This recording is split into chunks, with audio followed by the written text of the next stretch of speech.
Welcome to Scream Therapy. I'm your host, Jason Schreurs. In October of 2018, I found myself in the hospital, sitting across from a psychiatrist who was telling me I had bipolar. I was sent home with a bunch of medication and laid on the couch for a week. I had my iTunes library on shuffle, trying to shake the hornet's nest from my head. Ever since I was a kid, I've been using loud music as a form of therapy. Punk rock and mental health have always been connected. This podcast looks at that connection through the lens of different guests. This is Scream Therapy. Hey Scream Therapy listeners. As you might imagine, doing the Scream Therapy podcast over the past year and a half has been emotionally heavy and a lot of work. Now that the podcast has reached 40 episodes, I've decided to take a break for a while so I can come back recharged. But fear not, during Scream Therapy's absence, I'm bringing you a spin-off podcast. It's called Flex Your Head. Each episode, I dissect a classic punk album with one of my dear friends as a guest. The inaugural Flex Your Head episode will be me and Greg Pratt, a music journalist, talking about the classic album, Supporting Caste by Propagandhi. So stay tuned for Flex Your Head starting next episode. It's time to recap Scream Therapy episodes 31 to 40, so let's do it. On episode 31, I welcomed Caitlin Desmarais, vocalist bassist of Rainer Maria. We talked about how Caitlin and guitarist Kaya Fisher have spent more than 25 years creating music together and the importance of friendships for mental health. Caitlin also talked about how creating music has helped her face trauma and follow a journey toward healing. Because I trusted Kaya so much, our relationship developed and we started writing songs that were kind of going into trauma and healing from trauma. One of the first orders of the day was to go down into our basement and do Scream Therapy, literally. She was so good at directing it, and I was so just taken by it that it changed me into a vocalist. And I would never have been able to sing over the beautiful cacophony of Rainer Maria if we hadn't done that Scream Therapy. Episode 32 featured graphic artist and mental health coach Ellen Forney. Ellen talked about the importance of having a mental health plan, something she has learned from living with bipolar. Ellen's graphic novels, Marbles, Mania, Depression, Michelangelo and Me, and Rocksteady, Brilliant Advice from My Bipolar Life, have proven to be incredibly useful for many people living with mental health conditions. The best way to deal with crisis is to not get into a crisis. That sounds obvious, but it's not easy, but that's sort of the aim for what to work on. So in Rocksteady, the premise is that taking care of yourself is this holistic system. And I came up with the acronym SMEDMERTS, which is supposed to be silly, but it does mean actually something that I believe seriously, which is, and SMEDMERTS stands for Sleep, Meds, Eat Well, Doctor, Therapy, Mindfulness and Meditation, Exercise, Routine, Coping Tools, and Support System. All of those things come together into how we take care of ourselves. I talked to Jonah Bayer on episode 33. Jonah's the guitarist for United Nations and an all-around good guy. Jonah is pursuing a career in mental health. His long-term goal is to provide counseling for bands. With his clients, he hopes to cover band dynamics, the pressures of touring, and what he calls arrested development, what to do for a career outside a band. Communication is just so important. It's something that takes work to really do effectively.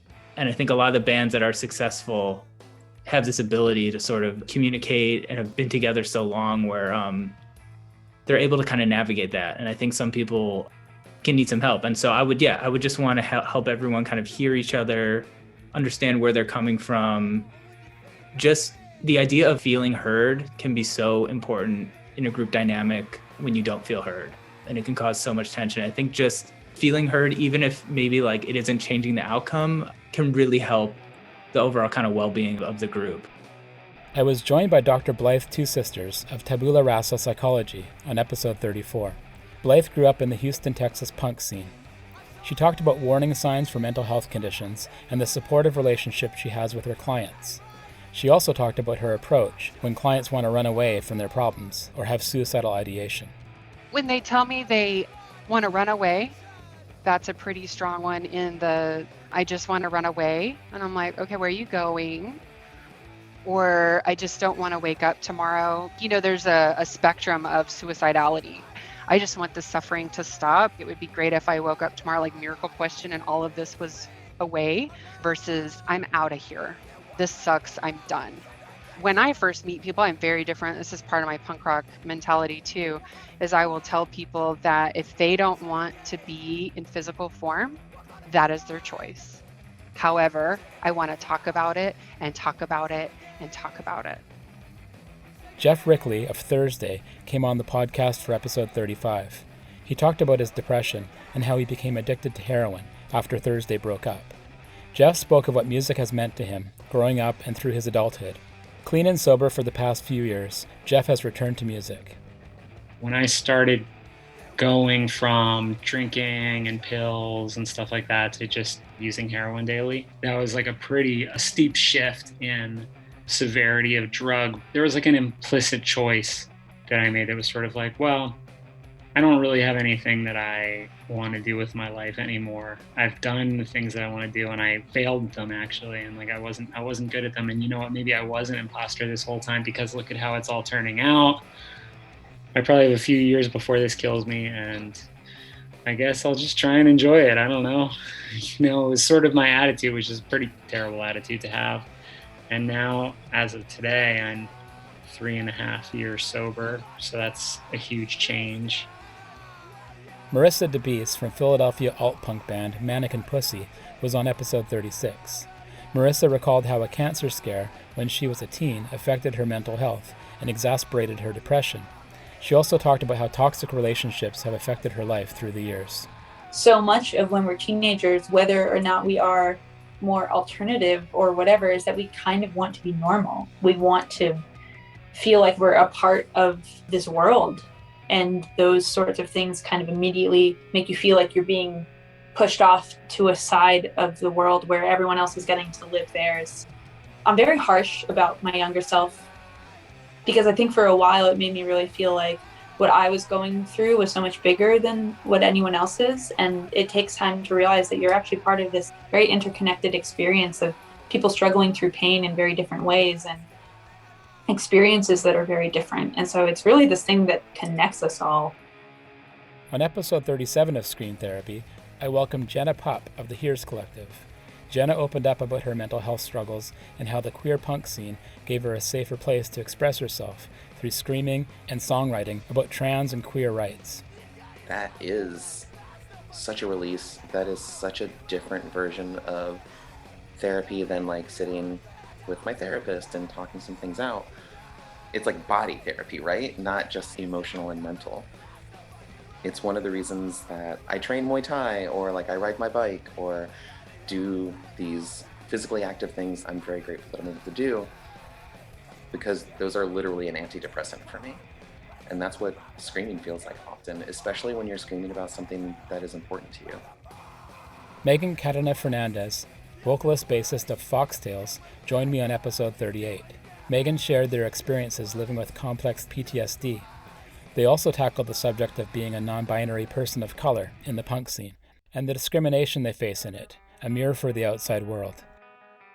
I learn something new every day. I learn something about myself, the way that I present myself, the way that I feel my feelings, the way that I show myself to people, the way that I relate to other people, the way that my relationships go, the way that I form friendships, the way that I communicate. Everything has sort of a little twist to it because of complex trauma. I can take that and not drown. I can take that and feel what I need to feel and go through what I need to go through and deal with it accordingly, and be able to share that with people, be able to go through my treatment, be able to talk to my therapist, be on the right medications. But also I just think of it as a learning process because I'm constantly learning. Episode 39 featured author and Blacklist Royals drummer Rob Rufus. Rob's memoir, Die Young With Me, is about him being diagnosed with cancer at a young age. We talked about situational depression and the psychological effects of physical illness. I was 17. I was in like incredible pain. This is kind of just right when I got diagnosed and started chemo and stuff. And he was trying, like meditation stuff, and I was just like, man, dude, I just want to sleep. I mean, you feel so terrible that it just wasn't something I was just very antagonistic overall, and I think then it would get to the point if they would ask me about if I was having this feeling or this or this or that, I'd say, no, I'm fine, just because I wanted to get out of there. And finally, on episode 40, I talked to Amyl and the Sniffers vocalist, Amy Taylor, about keeping mentally healthy at home and on tour. We also chatted about how discovering punk rock helped her channel energy into a positive place, using a positive frame of mind. I just get really wound up and intense, and I can get pretty dark in the mind. But I think it'll be after having the year in Melbourne, going back into touring, I think it'll be completely different because I've had the time to have stability here and work out proper routines and proper exercise stuff. I guess I was always focusing on the physical agility. If I exercise, eat healthy, drink water, sleep, I'll be sweet, which didn't always work. Over the last year, I've learned a lot about mental agility and just being strong in the brain. And I think that will actually be the thing that will help me more than anything. And that brings us up to speed. Like I said before, I'm taking a break from the main Scream Therapy podcast and doing a spin-off for a few episodes called Flex Your Head. I'll be talking about classic punk albums with some of my best friends. So stay tuned for that, starting next episode, until Scream Therapy returns. Thanks for listening to the latest episode of Scream Therapy. I'm coming to you from Pal River, a small coastal town in British Columbia, Canada, on the traditional territory of the Clahaman Nation. Doing this podcast and talking to other folks living with mental health challenges has been a huge part of my journey. It means the world to me that you're out there listening. You can sign up for my newsletter and find more episodes at screamtherapyhq.com. That's screamtherapyhq.com. I'm looking forward to hearing from you. Let's talk punk and mental health. Thanks again for listening. Until next time, take care and be well.